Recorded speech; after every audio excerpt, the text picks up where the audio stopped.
Dans cette vidéo, je vous propose de continuer d'affronter les robots qui sont sur le site de chess.com en ce mois de février 2024. On a déjà battu Pascal et Arthur. On a vu que c'était des robots qui avaient plutôt tendance à jouer plus fort que leur classement. Pour aujourd'hui, on va essayer de battre Kate, classé 1300 Elo, mais qui a plutôt tendance à jouer aux alentours des 1600 Elo, voire plus. Donc très certainement des parties accrochées.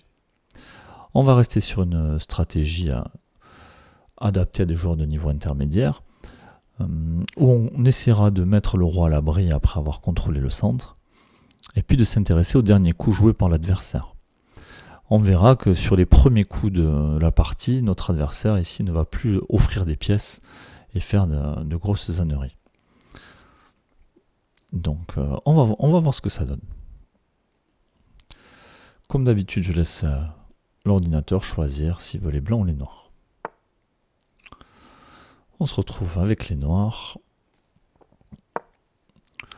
La plupart des joueurs débutants, voire même intermédiaires, face à D4 et répondent par D5, c'est ce qu'on va faire ici. Vous savez, j'ai pour l'habitude de jouer avec 7 pions plutôt que 8, je préfère quand le jeu est un peu ouvert. Si l'adversaire propose d'échanger, alors je pourrais venir jouer E6, mais j'ai pas envie que mon adversaire joue E5 et que je me retrouve à jouer sur un petit espace. Donc ici je vais prendre le pion. Même si du coup je suis pas en train de sortir mes pièces. Mon adversaire sort le cavalier, attaque mon pion par la même occasion. Je vais développer mon cavalier. Ça défend le pion en même temps. Et là j'ai mon adversaire qui joue une espèce de gambit. Puisque j'ai un pion de plus, et donc il me propose d'en prendre un deuxième. Alors il faut se méfier quand on nous propose des pions comme ça. Du coup, à force de bouger des pions, moi je sors pas mes pièces, je sors pas mon fou, mon roi il est pas à l'abri. Et par contre ça ouvre toutes les pièces de mon adversaire qui va vite pouvoir sortir le dame, fou de case blanche, fou de case noire, et je vais me faire attaquer. Mais bon, je me dis que c'est quand même un pion de plus. Je vais essayer de le prendre. Et puis par contre, je vais essayer de vite sortir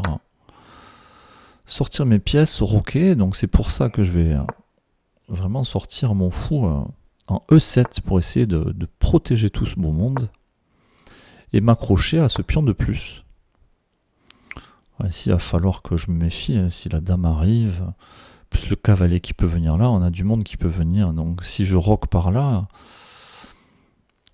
Attention, donc peut-être qu'il faudrait que déjà j'essaie d'échanger des pièces. Là, il faut que je me pose la question, est-ce que je roque ou pas? Bon, alors pour le moment, il n'y a pas urgence. Je peux très bien sortir mon cavalier, roquer au prochain tour. Après, il faut que je me méfie. Si je sors mon cavalier en C6, mon adversaire peut pousser en D5. Ça attaque, mais si je prends du pion parce qu'il attaque mon cavalier, je vais me retrouver avec mon roi exposé. Mais bon, après tout, mon roi est prêt à roquer, donc sortir mon cavalier et voir ce que fait mon adversaire. Il roque. Moi, je pense que je vais faire pareil.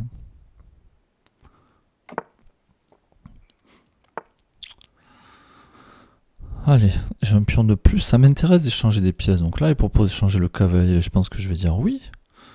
Ensuite, je vais replacer mon cavalier. Ça va menacer de prendre le fou. Si je peux me débarrasser des fous, ça m'intéresse aussi.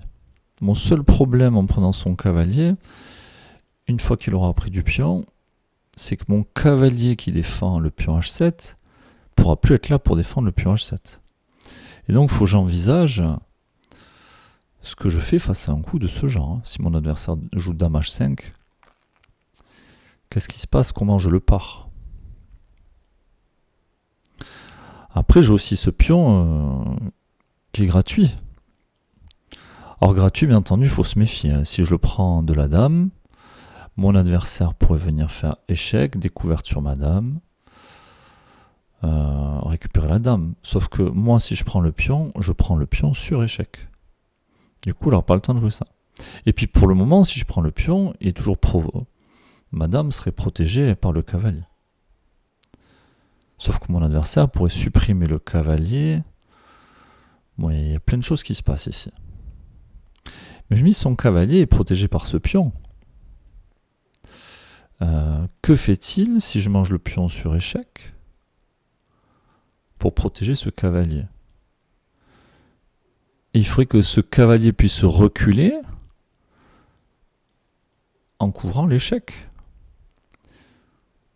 Et je vois pas trop. Donc j'ai l'impression qu'ici, en jouant Dame D4 échec, on récupère le cavalier.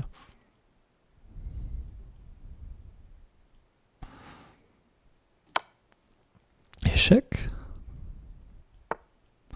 Mon adversaire qui protège à la tour. Et puis, on est venu pour prendre le cavalier. Donc je pense qu'on va faire. On attaque le fou en même temps. Contre-attaque, c'est bien joué. J'ai bien envie de déplacer ma dame en H5. Sera protégé par mon cavalier pour proposer l'échange des dames.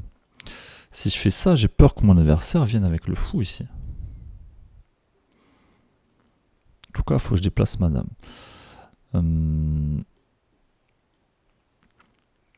toute façon, j'ai pas beaucoup de cases. On a dit, si je la mets ici, il faut que je me méfie de coups de ce genre, même si pour moi, elle sera toujours protégée par le cavalier. La case la plus naturelle, j'ai envie de dire, ce serait la case A5. Parce que je me mets en diagonale à 2 cases du cavalier, donc il ne pourra pas m'attaquer rapidement. Mais madame, par là, elle est pas bien, parce que mon pion C7 n'a pas avancé, du coup elle ne pourra pas revenir dans la diagonale. Elle s'éloigne de la défense de mon roi. Bon, je suis un peu embêté. Je ne sais pas trop où mettre la dame. Je peux aussi venir la mettre par ici dans un premier temps, pour la faire reculer.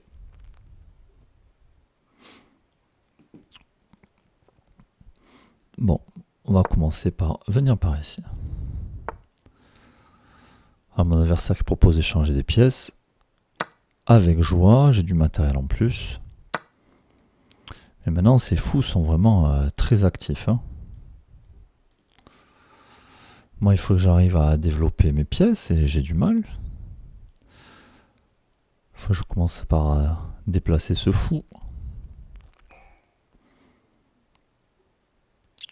Pardon, déplacer ce cavalier.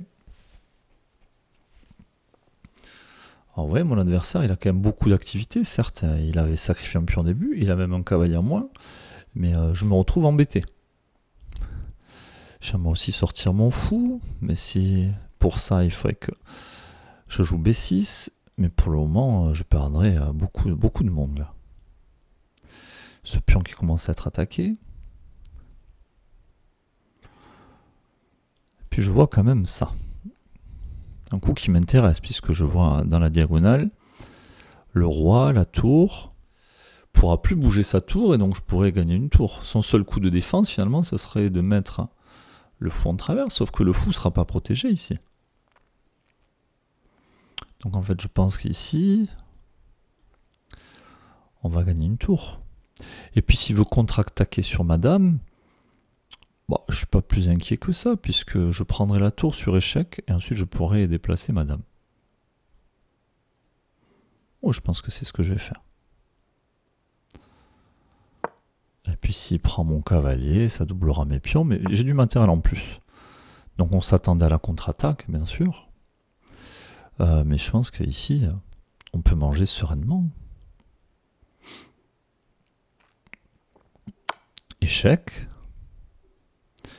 Et maintenant, bien entendu, il faut que j'arrive à déplacer ma dame. Là encore, elle commence à manquer de cases.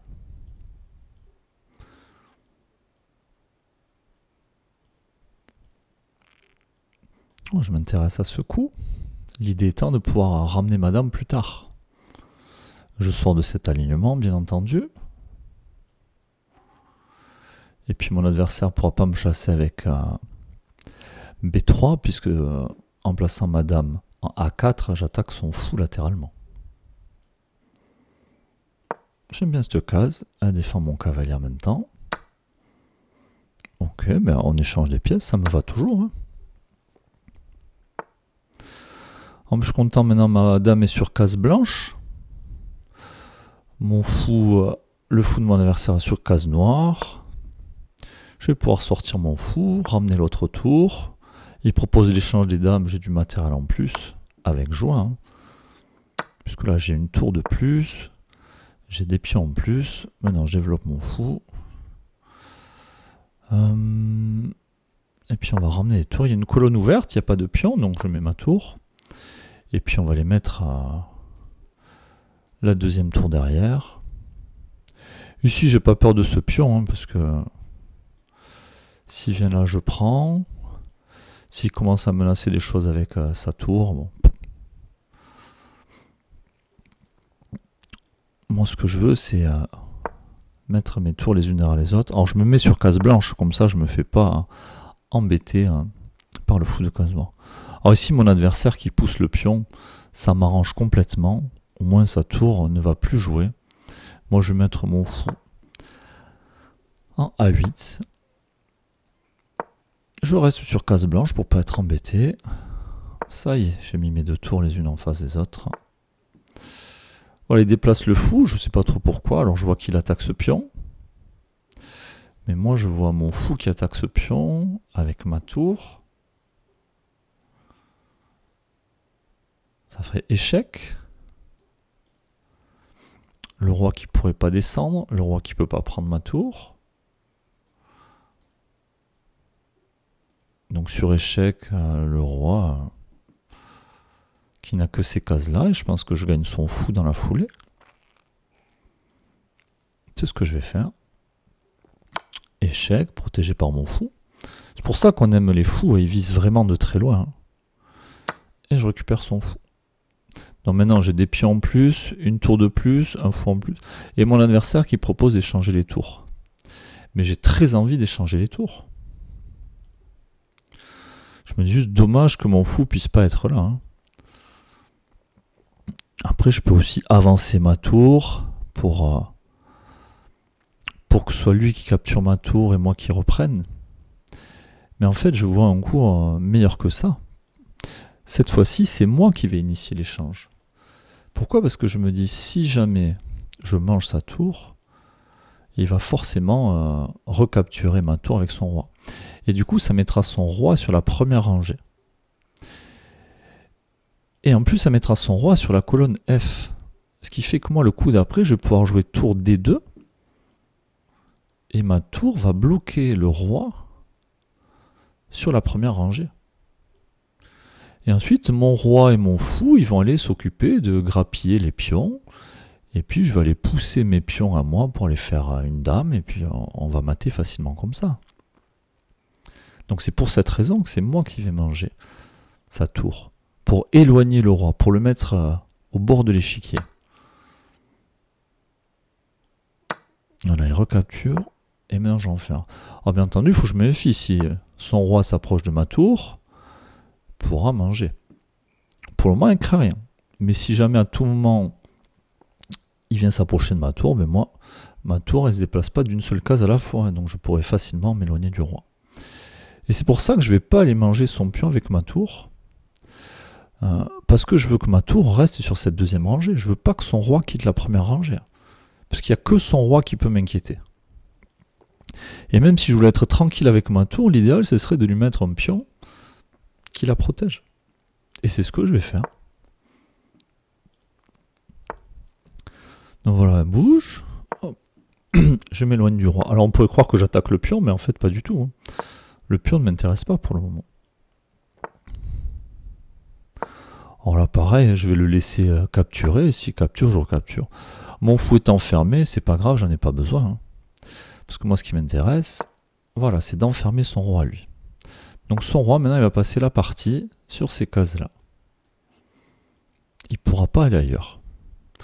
Et donc avec mon roi, avec mes pions, hein, je vais aller capturer ce pion. Et puis je vais venir faire une tour ou une dame, soit en H1, soit en G1. Et la partie sera terminée. Donc on y va, on pousse les pions.